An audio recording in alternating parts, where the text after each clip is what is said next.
Dear students, this is your English class and we are going to read a poem of your English book named Beehive. Beehive की ये जो poem है A Legend of the Northland, उसको हम पढ़ने जा रहे हैं. Legend. Legend का मतलब होता है traditional story.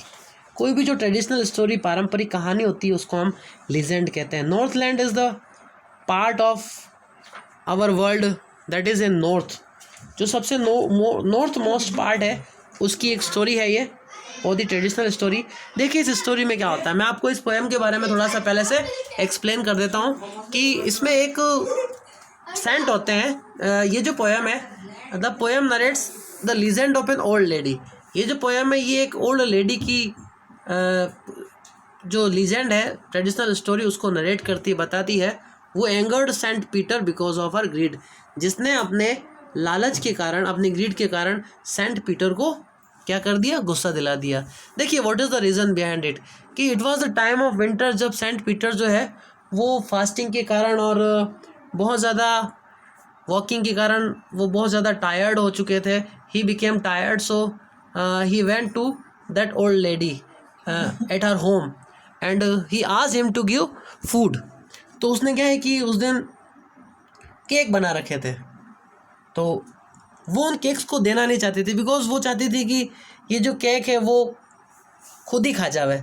So she refused to give him that piece of cake. उसने उन केक के पीस को देने से मना कर दिया. सो जो सेंट पीटर थे ही बिकेम वेरी एंग्री और उन्होंने उसे कर्स किया, श्राप दिया that she became a would picker. वो क्या बन जाए, would picker. WOODPECKER, would picker. Would picker Hindi में कहते हैं एक ऐसी बर्ड होती है जो कि जो वुड होती है उसमें अपनी बीक के थ्रू क्या करती है, हॉल बनाती है, मतलब बोरिंग करती है. इसमें वर्ड आएगा BORING, बोरिंग. तो इस तरह से वो उसके कर्ज के कारण एक वुड पेकर बन गई. Now we read this poem. चलिए हम पढ़ते हैं इस पोएम को. Away away in the Northland where the hours of the day are few and the nights are so long in winter that they cannot sleep them through.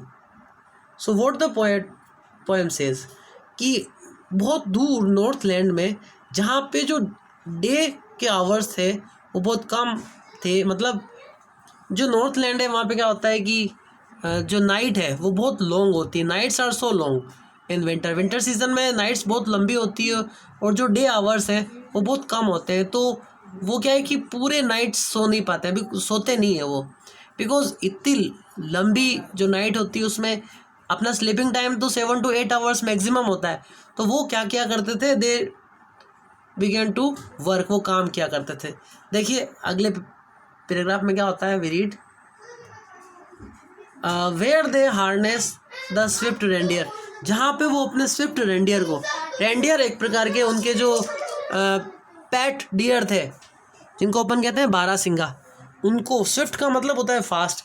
जहाँ पे वो अपने फास्ट जो रेंडियर थे उनको हार्नेस किया करते थे, उनको पालन पोषण किया करते थे, उनको वो डिफरेंट वर्क्स में इन्वॉल्व किया करते थे, जोता करते थे. आई मीन टू से कहाँ, टू द स्लेजेस. उनकी जो स्लेज गाड़ी, बर्फ़ पर चलने वाली जो गाड़ी है उसको अंदर उनको जोता करते थे. व्हेन इट स्नोज, जब बर्फ़ गिरती थी.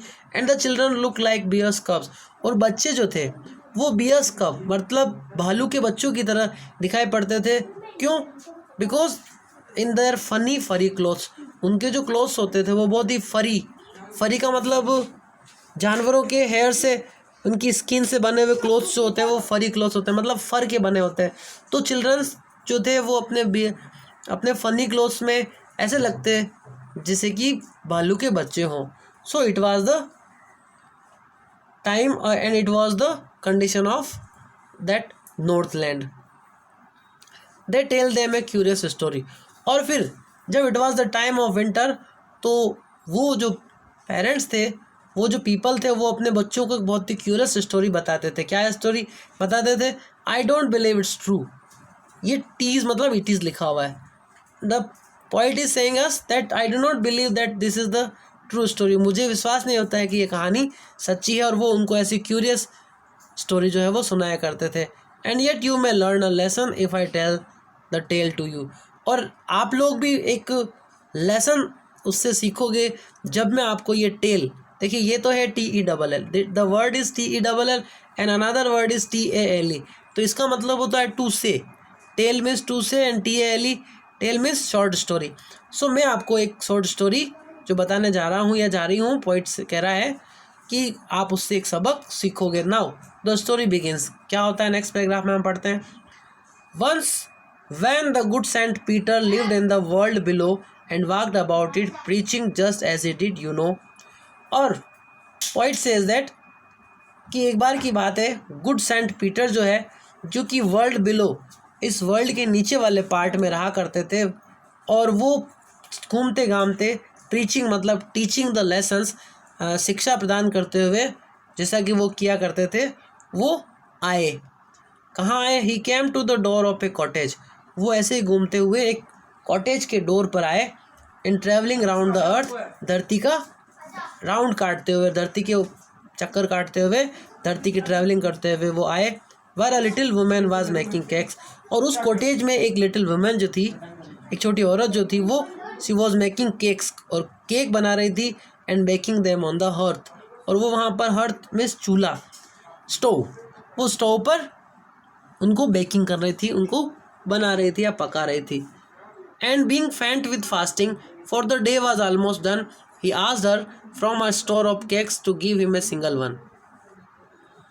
और वो फास्टिंग के कारण, मतलब फास्टिंग फास्ट होता है, हमारा व्रत रखते हैं हम, तो वो भूखे रहने के कारण he was getting faint, faint का मतलब अनकॉन्शियस, वो बेहोश हो रहे थे, बिकॉज जो डे था वो लगभग डन, मतलब दिन पूरा होने वाला था, तो भूख के कारण बेहोश होने के कारण उन्होंने उससे ही आस्क्ड, सेंट पीटर ने उससे कहा, उसका जो केक का स्टोर था उसमें से एक सिंगल पीस देने के लिए कहा। चलिए नेक्स्ट पेज पे क्या होता है पढ़ते हैं हम।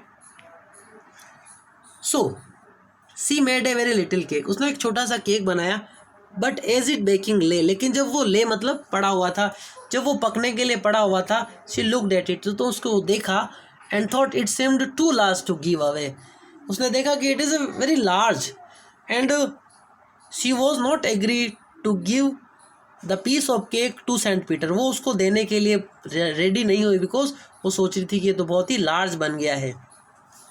Therefore she needed another, KNEADED, knead का मतलब होता है आटा गूंथना या to make the ball of the dough, तो उसने दूसरा जो केक का पीस था वो गूंथा, and still a smaller one, और उससे भी छोटा वाला, but it looked when she turned it over, लेकिन जब इसने उसको पलट करके टर्न ओवर करके इधर उधर घुमा के देखा, तो as large as the first had done, उसको वो पहले जितना ही बड़ा दिखा। देखिए नेक्स्ट पैराग्राफ में क्या होता है। And then she took a tiny scrap of dough, और फिर उसने टेनी मतलब छोटा सा, small scrap means piece, dough मतलब आटा, उसने आटे का जो छोटा पीस था वो उसने लिया। देन शी टूक ए टेनी स्क्रैप ऑफ डो, उसने मैदे या आटे का छोटा पीस लिया, एंड रोल्ड इट फ्लैट, और इसको बार बार रोल किया फ्लैट करने के लिए, and baked it thin as a wafer, और एक वेफर की तरह, चिप्स की तरह उसको उतना पतला कर दिया। But she couldn't part with that, लेकिन वो उससे अपने आप को पार्ट विद, अपने आप को सेपरेट नहीं कर सकी, मतलब वो देने के लिए still she was not agree to give the piece of cake. For she said, वो उसके लिए क्या कहा उसने, my cakes that seem too small when I eat of them myself and are yet to last to give away, कि ये जो मेरे केक्स हैं वो लगते तो बहुत स्मॉल हैं, बट जब मैं उनको खाती हूँ तब तो स्मॉल लगते हैं, लेकिन टू गिव अवे, देने के लिए ये बहुत बड़े हैं, मीन्स वो बहुत बड़े हैं, वो सोच रही थी। So she put them on the shelf, इसलिए उसने उनको वापस शेल्फ में रख दिए, मतलब उनको सेंट पीटर को she did not give the piece of cake to Saint Peter. So what happened next, then good Saint Peter grew angry, उनको गुस्सा आ गया, for he was hungry and faint, because he was very hungry and she was getting unconscious, faint बेहोश हो रहे थे वो, and surely such a women, और surely she was such a women enough to provoke A Saint, और इस तरह से वो एक सेंट को प्रोवोक करने के लिए, प्रोवोक का मतलब होता है टू मेक एंग्री, और इस तरह से उसका जो बिहेवियर था it was enough to make the saint very angry. और उस सेंट ने क्या कहा नेक्स्ट पैराग्राफ में पढ़ते हैं। एंड ही सेड, और उन्होंने कहा, you are far too selfish, you are very selfish to dwell in a human form, that you are such a selfish person that you cannot dwell means live in a human form. इतनी स्वार्थी हो कि तुम एक इंसान के रूप में नहीं रह सकती हो. To have both food and shelter, you have no right to have food and shelter. तुम्हें भोजन और शेल्टर लेने का कोई अधिकार नहीं है. And fire to keep you warm, और तुम्हें ये फायर भी नहीं चाहिए अपने आप को वार्म रखने के लिए. Now you shall build as the birds do, अब तुम वैसे ही अपना हाउस बनाओगी, नेस्ट बनाओगी जैसे कि बर्ड्स करती हैं. And set get your scanty food, और अपना स्कैंटी मतलब लिटिल, और अपना लिटिल फूड ऐसे ही तुम लोगी जैसे कि बर्ड्स करते हैं. कैसे? By boring and boring and boring, खोद करके और खोद करके मतलब बोरिंग करके. All day in the land dry wood, और ड्राई वुड मीन्स फॉरेस्ट, और ड्राई फॉरेस्ट में तुम ऑल द डे बहुत हार्ड वर्किंग करते हुए तुम अपना फूड बोरिंग कर करके लेओगी. And now you will change into a woodpecker. Then क्या होता है? Then up she went through the chimney, और फिर वो चिमनी से होकर के वो ऊपर चली गई. नेवर स्पीकिंग ए वर्ड, एक वर्ड भी नहीं बोल सकी. And out of the top flu A would picker, और उसी चिमनी से टॉप से एक वुड पेकर उड़ करके निकली. For she was change to a bird, because she was changed to a bird, वो एक बर्ड में चेंज हो गई थी और वो एक वुड पेकर में चेंज हो गई थी. The last paragraph of the poem.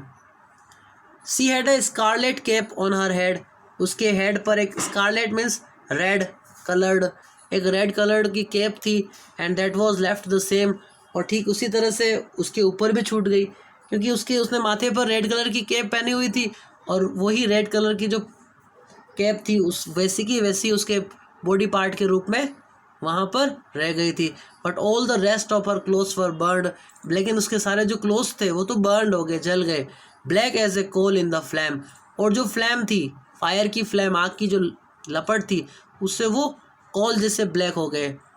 और she change into a would picker. And every country school boy, और हर कंट्री स्कूल बॉय जो था, has seen her in the wood, उसने उस हर बच्चे ने, स्कूल बॉय ने उसको वुड में, इट मीन्स फॉरेस्ट में देखा. Where she lives in the trees, जहाँ वो ट्रीज़ में रहती थी. दिस वेरी डे, आज दिन तक वो वहीं रहती है. Boring and boring for food, और वो फूड के लिए बोरिंग करती है. Means she makes hole in the piece of wood to get food. Now the poem has been over.